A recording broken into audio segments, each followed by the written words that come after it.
Good morning to my dear students. Welcome to today's Hindi online class.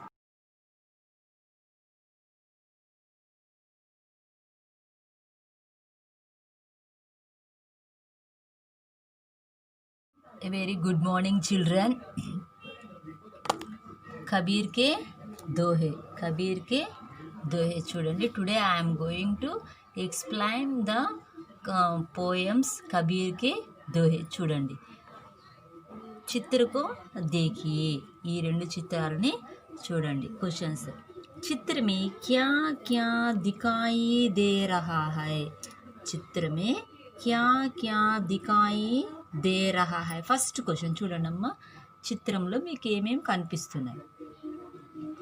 चित्र में ये खजूर का पेड़ और उसके दाहिनी ओर में దాని పక్కనే ఒక మామిడి చెట్టు కనిపిస్తుంది. ఏం కనిపిస్తుంది? ఒకవైపు ఖర్జూర చెట్టు, ఇంకోవైపు మామిడి చెట్టు కనిపిస్తుంది. కబీర్ కే దోహేలో ఈ చిత్రంలో ఏం కనిపిస్తుంది? ఒకవైపు ఖర్జూర చెట్టు, మరోవైపు మామిడి చెట్టు కనిపిస్తుంది. సెకండ్ క్వశ్చన్ చూడండి. దోనో పేడో మే క్యా అంతర్ హై? చూడండి, ఈ రెండు చెట్లలో మీకు ఏమేమి డిఫరెన్స్ కనిపిస్తున్నాయి, ఏమేమి తేడాలు కనిపిస్తున్నాయి? ఫస్ట్ చూడండి, ఫస్ట్ ఖర్జూర్ చెట్టు, డేట్ ఏతో బడా లంబా హై. ఈ ఖర్జూర్ చెట్టు చాలా పొడవుగా ఉంటుంది. నెక్స్ట్, దీని పండ్లు చూస్తే చాలా పైకి ఉంటాయి. దీని పండ్లు చాలా పైకి ఉంటాయి, కానీ దీని నుంచి మనకి చుట్టూ ఏమైనా నీడ కనిపిస్తుందా? లేదు, చుట్టూ నీడ కూడా లేదు. మళ్ళీ చాలా చిన్న చిన్నగా ఉంటాయి పండ్లు, చాలా తీయగా ఉంటాయి. చూసారా? డేట్ ట్రీ, ఖర్జూర చెట్టు కనిపిస్తుంది. ఇంకోవైపు మామిడి చెట్టు కనిపిస్తుంది. ఇంకోవైపు మామిడి చెట్టు కనిపిస్తుంది. ఇది ఏముంది? బహుత్ లంబా నహీ హోతా. ఇది చాలా పొడుగ్గా లేదు.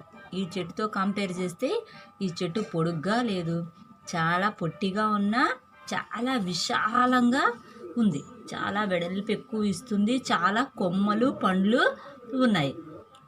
చాలా పండ్లు, కొమ్మలు ఉన్నాయి. దీనిపైన అనేక రకాల పక్షులు నివాసం ఉంటూ ఉంటాయి.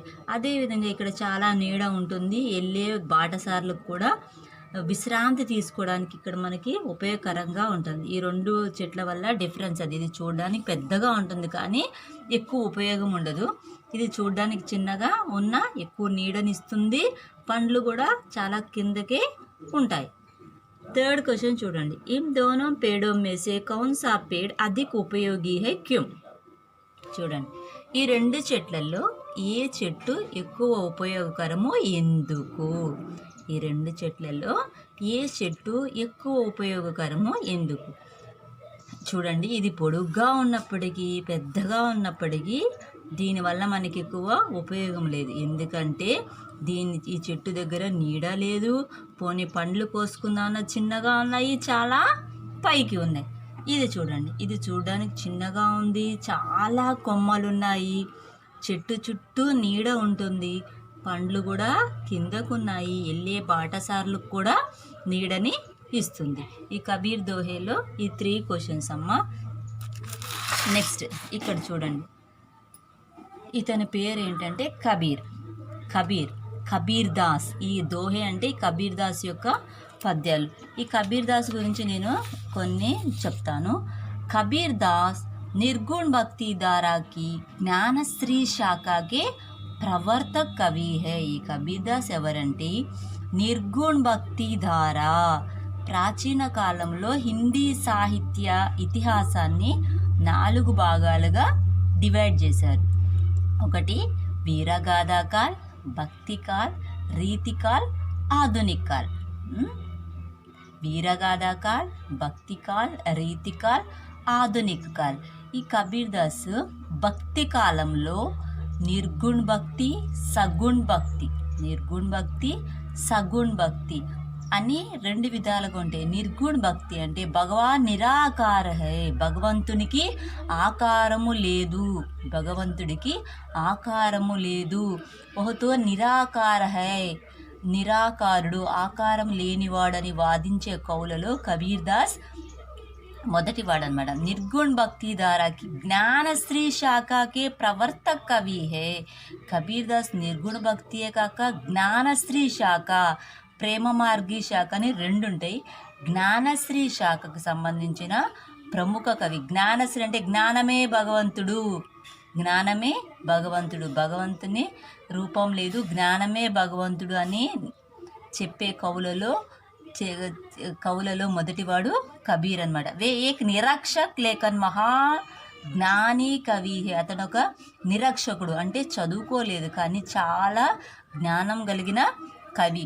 उनको पठित विषयों से अधिक अनुभूत एवं आंखों देखे सत्यों पर विश्वास था. उनको पठित विषयों చదివిన విషయాల కంటే మహాపురుషుల యొక్క సాంగత్యం వల్ల తెలుసుకున్న అనుభూతులకే ఆయన ఎక్కువ ఇంపార్టెన్స్ ఇచ్చారు.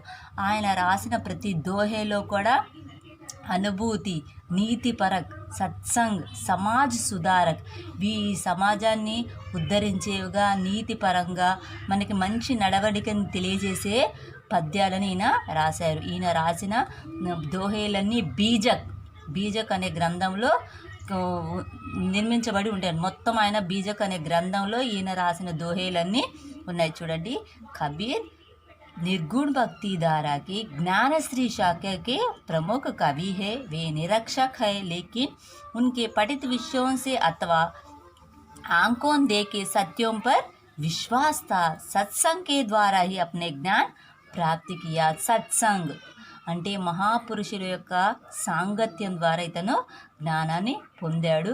ఎక్కువ నీతికి సంబంధించిన పద్యాలనే రాశారు. చూడండి, కబీర్ కవి పరిచయం చూద్దాం.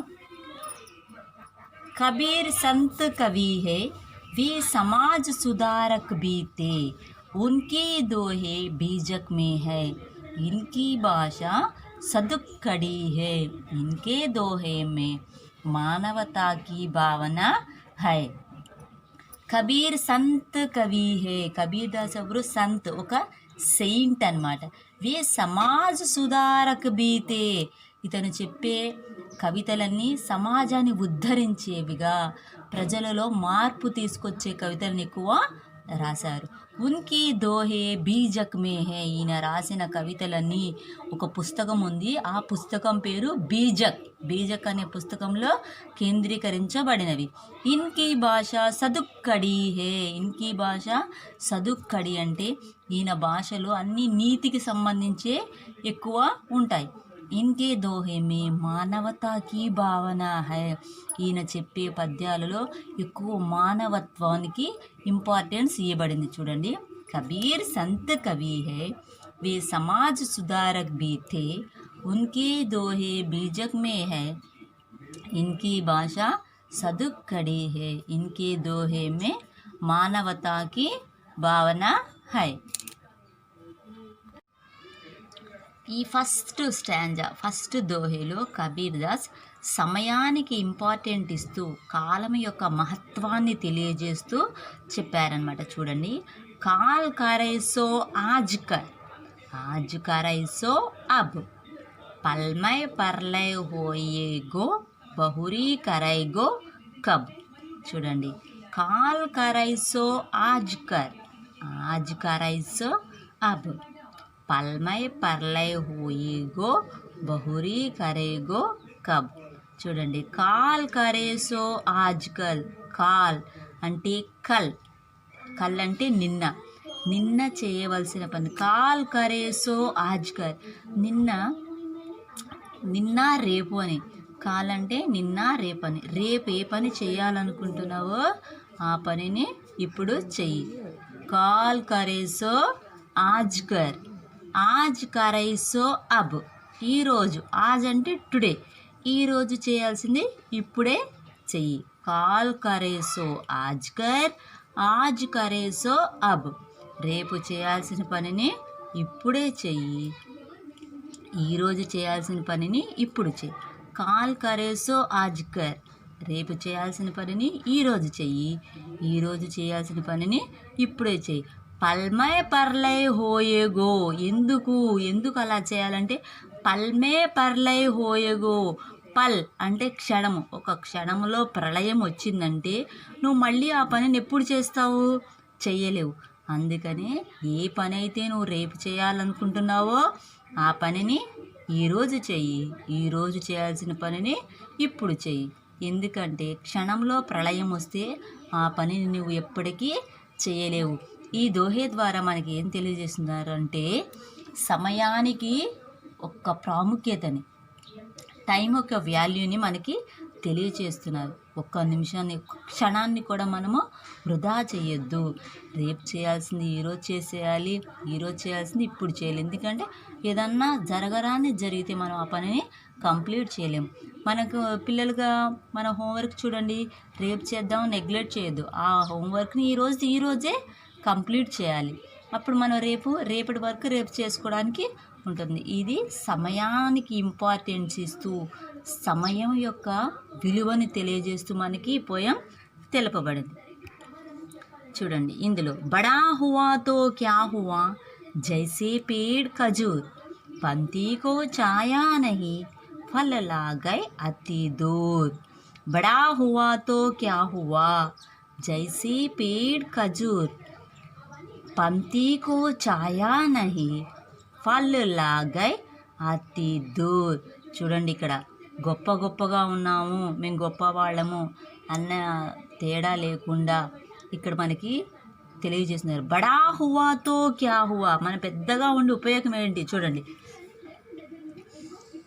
జైసే పేడ్ ఖజూర్, జైసే పేడ్ ఖజూర్, ఖజూరపు చెట్టులాగా మనం పెద్దగా ఉండి ఉపయోగం ఏంటి. పంతీకో ఛాయా నహీ ఫల్ లాగై అతి దూర్. పంతీకో ఛాయా నహీ, ఇక్కడ చూద్దామంటే చెట్టు దగ్గర నీడ కూడా లేదు. పోనీ పండ్లు కోసుకుందామంటే అవి చాలా పైకి ఉంటాయి. దీన్ని పెద్దగా ఉన్నా మనకి ఉపయోగం లేదు అని చెప్పుదు, గొప్పలు పడవద్దు, గర్వపడవద్దు అని చెప్తున్నారు. బడా హువాతో క్యా హువా జైసే పేడ్ ఖజూర్ పంతీకో ఛాయా నహీ ఫల్ లాగే అతి దూర్. మనం ఎప్పుడూ నిదానంగా ఉండాలి, గర్వపడొద్దు, మనం అందరికీ ఉపయోగకరంగా ఉండాలని ఈయన చెప్తున్నారు. ఈయన చెప్పే ప్రతి ఒక్క మాట కూడా నీతిపరంగా సమాజానికి ఉపయోగకరంగా ఉంటాయి. చూడండి అమ్మా పిల్లలు, ఈ కబీర్ కవి పరిచయం మొత్తం క్లాస్ వర్క్లో యాజ్ ఇట్ ఈజ్గా రాయండి. ఈ దోహేలను చదవండి. నేను చదువుతాను, 2 సార్లు చదవండి. కాల్ కరేసో ఆజ్కర్ आज करैसो अब पल में परलय होएगो बहुरी करेगो कब. बड़ा हुआ तो क्या हुआ जैसे पेड़ खजूर पंथी को छाया नहीं फल लागे అతి దూర్. పోయంని బై హ్యాడ్ చేయండి, ఇవి చాలా ఇంపార్టెంట్. అదేవిధంగా కబీర్ దాసు గురువుకి ఇంపార్టెంట్ ఇస్తూ ఇంకో పోయం చెప్పారు. ఏంటంటే గురు గోవింద్ దోవు కడే खाके लोगो पाए बलिहारी गुरु अपने गोविंद दियो बताए. गुरु गोविंद दोऊ कड़े, अगर मेरे सामने गुरु और गोविंद दोनों प्रत्यक्ष हुए तो मैं पहले गुरु को प्रणाम करता हूँ, क्योंकि भगवान के सामने जाने के लिए जो रास्ता है वह हमें गुरु ही दिखाता है. అంటే చూడండి కబీర్ దాస్ ఏం చెప్తున్నారంటే, నా ముందు గనక ఒకవేళ గురువు భగవంతుడు ఇద్దరూ ప్రత్యక్షమైతే నేను ఫస్ట్ గురువుకే నమస్కరిస్తాను. ఎందుకంటే భగవంతుని వద్దకు వెళ్ళే మార్గం ఏదైతే ఉందో దాన్ని నాకు గురువే తెలియజేస్తారు, చూపిస్తారని చెప్తున్నాడు. ఇది రాసిన దోహేలో గురువు గారికి కూడా ప్రాముఖ్యత ఇవ్వబడింది. సో అంత మంచి పోయంలు ఈయన రాశారు. సో పిల్లలు కవి పరిచయంని నేర్చుకోండి, దోహేలు బై హ్యాడ్ చేయండి. బై హ్యాడ్ చేసిన తర్వాత చూడండి అన్న టెక్స్ట్ బుక్లో पेज नंबर 56 कबीर ने समय से पूर्व काम करने की बात की है. कविता पढ़िए, निम्नलिखित भाव किन पंक्तियों से आए हैं उन पंक्तियों को लिखिए. చూడండి, कबीर ने समय से पूर्व काम करने की बात की है. समय से पूर्व టైంకి చెయ్యాలి అని మనకు ఒక పోయం చెప్పారు, అది ఇక్కడ రాయండి. ఫస్ట్ స్టాంజా కాల్ కరేసో ఆజ్కర్ आज करेसो अब पल में परलय होएगो बहुरी करेगो कब्ज. యాజ్ ఇట్ ఈజ్గా టెక్స్ట్ బుక్లో చూసి రాయండి. సెకండ్ వన్ బడా హోనే సే కుచ్ నహీ హోతా కామ్ బడే హోనా చాహియే. దీనికి సంబంధించి సెకండ్ వన్ बड़ा हुआ तो क्या हुआ जैसे पेड़ ఖజూర్ పంతికో ఛాయా నహి ఫల్ లాగే అతి దూర్. ఈ రెండు ఇక్కడ యాజ్టీగా ఫస్ట్ సెకండ్ వన్ రాసేయండి. క్లాస్ వర్క్లో కబీర్ కే దోహే అని హెడ్డింగ్ పెట్టండి. కబీర్ కే దోహే అని చెప్పి నీట్గా కబీర్ కవి పరిచయం రాయండి. ఈ రెండు స్టాంజాస్ ఇలా రాసేయండి. కబీర్ ఫస్ట్ కబీర్ కి దోహే, కబీర్ కవి పరిచయం, రెండు స్టాంజాలు. వీలైతే ఈ పిక్చర్స్ డ్రా చేయండి అన్న. నీట్గా క్లాస్ వర్క్ ఈ ఫస్ట్ రాయండి. రిమైనింగ్ నేను నెక్స్ట్ క్లాస్లో మీకు ఎక్స్ప్లెయిన్ చేస్తాను.